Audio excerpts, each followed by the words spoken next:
Today we're just making a quick little introductory video. We're going to do some lowering springs on the 97 GSR Integra. This is one of the stock springs that has already been removed. Later we're going to do the installation of the lowering spring, but this is just so you can see the comparison. We had some less expensive, I guess we'll say, more economy type springs that didn't work out, that were in a previous video. We will fade to that. The ride sucked, so we're gonna go ahead and use some good stuff. H&R springs are a good brand for sure. They're a progressive rate spring. You can see it has the tighter, smaller coils at the top and the larger coils down below. And this, for comparison, you can see the height difference. So yeah, it's probably going to be a bit stiffer ride because you can see that it's quite a bit shorter, but it's only going to drop the car, well, supposedly 1.7 inches. So, and it's also going to be a stiffer overall spring rate. So we'll see how it rides afterward as well. And we'll show you installation of a set of lowering springs. Alright, today we are making a video on the Integra project. We're going to put in some lowering springs. It actually has some in already, but they do not fit well. So we're taking the opportunity to redo this and make a video out of it. First thing I'll do is take a 17mm socket and a 17mm wrench and take out the bottom nut and bolt.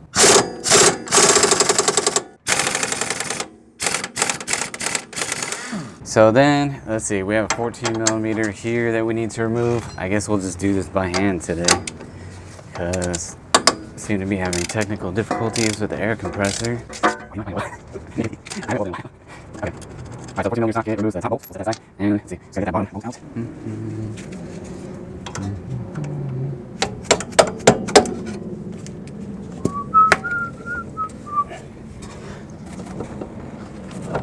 There we go.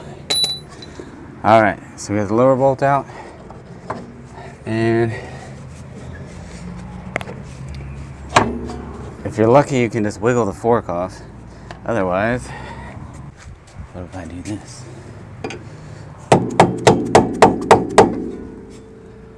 There we go.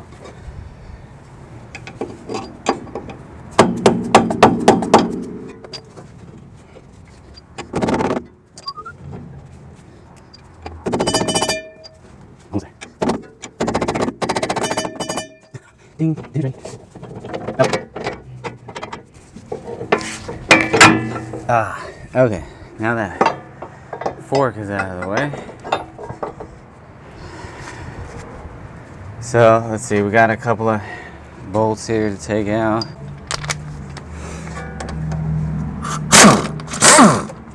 There are 12mm heads on these bolts.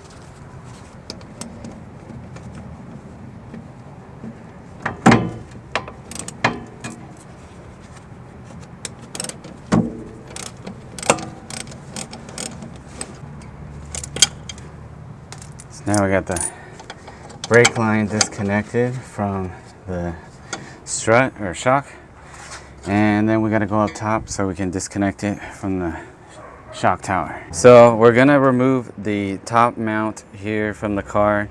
All three of these nuts are 14mm. I want to just loosen up this one a little bit to make sure it's broken free, because it can be a pain to get this loose once you have it out of the car. And then I'm gonna loosen the two nuts that hold it in. Just get ready because it's gonna drop down to the bottom. So I'm gonna brace it. There we go. Oop.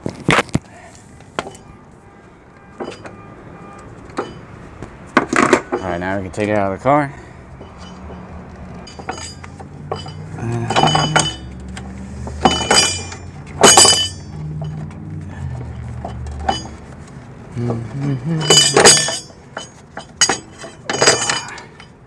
There we go. Now we'll take it all apart. So before I take this apart, one thing you want to note is the strut top mount in relation to the or shock mount in relation to the shock itself. You can, I don't know, I use this little reference point, the little notch where the bolt goes through the fork and holds it together at the bottom, in relation to the mount here. Yeah, and basically because you don't want this all twisted up in the wrong direction, because then you're gonna have to force it to line up later, and that's gonna most likely be a pain. All right, so let's take it apart.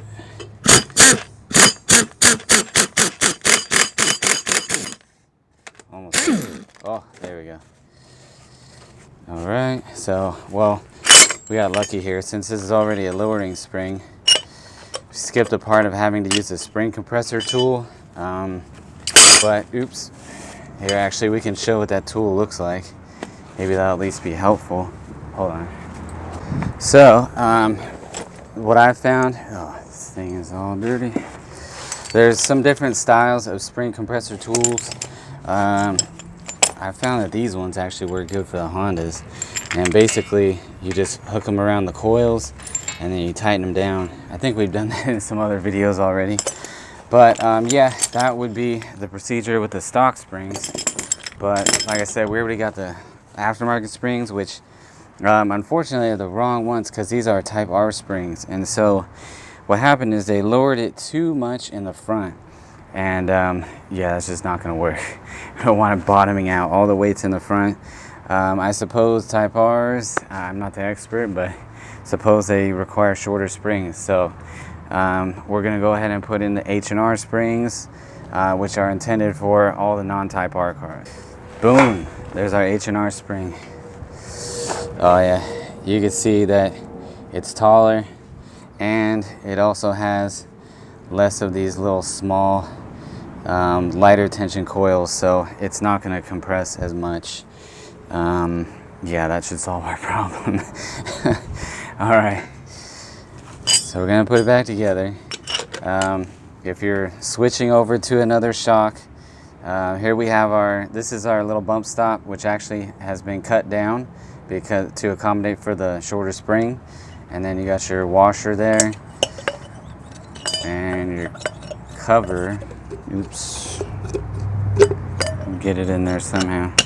Okay, there we go. The cover goes on, then the top washer goes on, then we can put the spring on and rotate the spring so it's in the right spot on the bottom. Then we're gonna put our top mount and take note of what position it's supposed to be in. Okay. Oh yeah, the spring is definitely taller.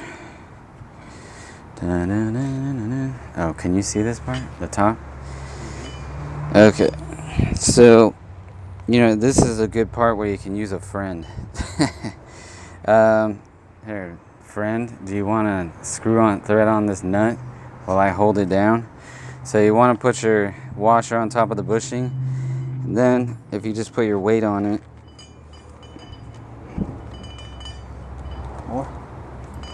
there we go. Nice. All right, so that saved us all the time of reapplying spring compressors, just getting a friend to help out. All right, so then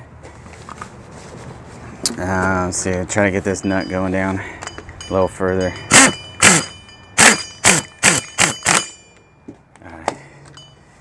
Actually, it's going to help this whole assembly fit on the vehicle more easily if you have everything compressed together and more compact to get it up into there. It helps a little bit. Let's see. All right. And then to get it the rest of the way, you can put like some vice grips or a small wrench, and then tighten this nut all the way down. So I'm just tightening the nut the rest of the way down.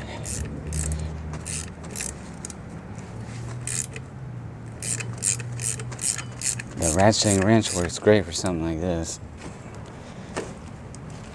Okay, should be good. Now we'll put it back in the car. So maybe I didn't mention this earlier, but took out the two 10mm bolts here so we can swing the brake line out of the way. And then I also put the jack under the control arm to push it up a little bit, because as you push it up, this knuckle will come out and give you more room to easily slide this assembly in. It's not necessary, but makes it so it's a smoother installation and you don't scratch up your spring. Here we go. Let's get the nuts on there by hand to keep it together. So make sure everything lines up.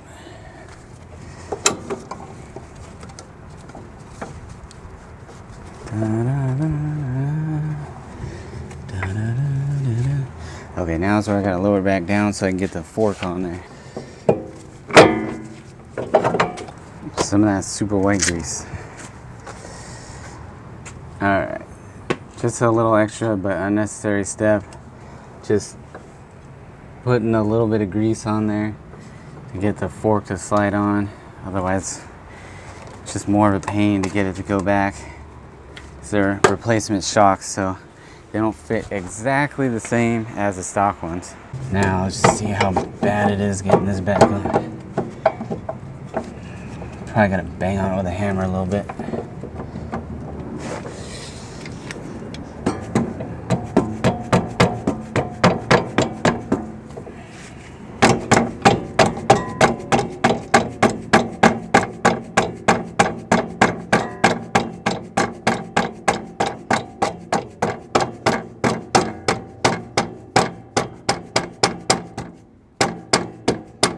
It's getting there.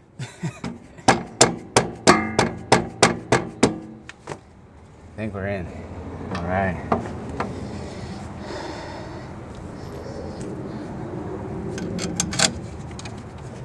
There you go.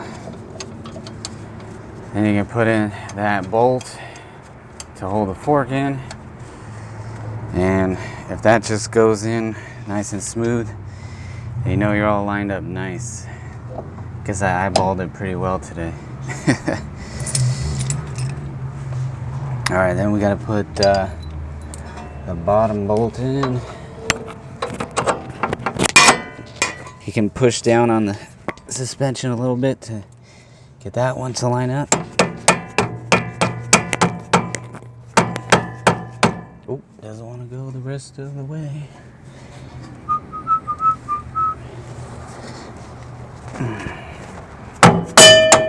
There we go.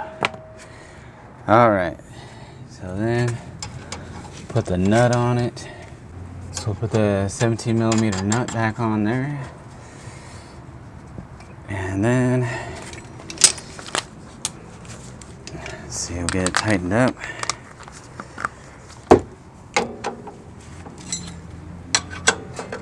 All right, so I'm tightening down the bottom bolt. There we go.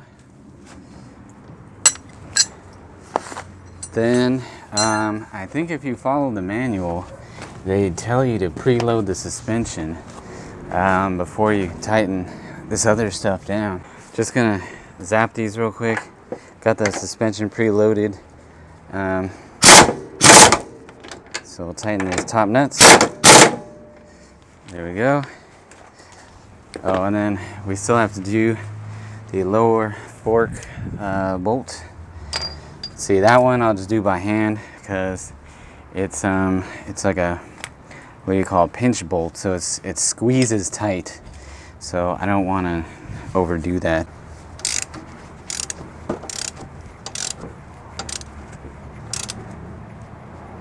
All right, that should be good. Ooh, yeah.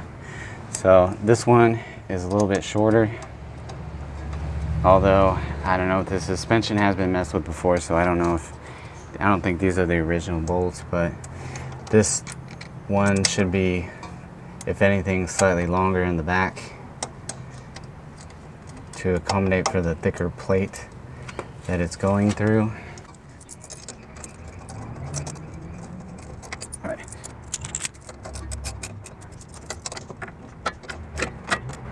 Okay. Then we'll do the two little 10 millimeter bolts there.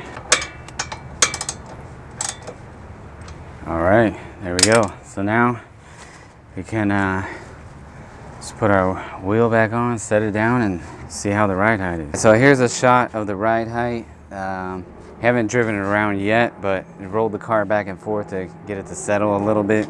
So that's pretty much where it's going to end up. And you can see you have just a small gap. And yeah, because we didn't want to go too crazy low. These are the sport springs. The race springs are going to be even lower. And in that case, yeah, it's going to throw your alignment pretty far out. As it is, it's thrown off, and contemplating if I should get some upper control arms or not. But for now, I'll probably just take it in for an alignment, because this is going to throw off the camber and the toe. So yeah, be prepared to realign it unless you want to eat up your tires.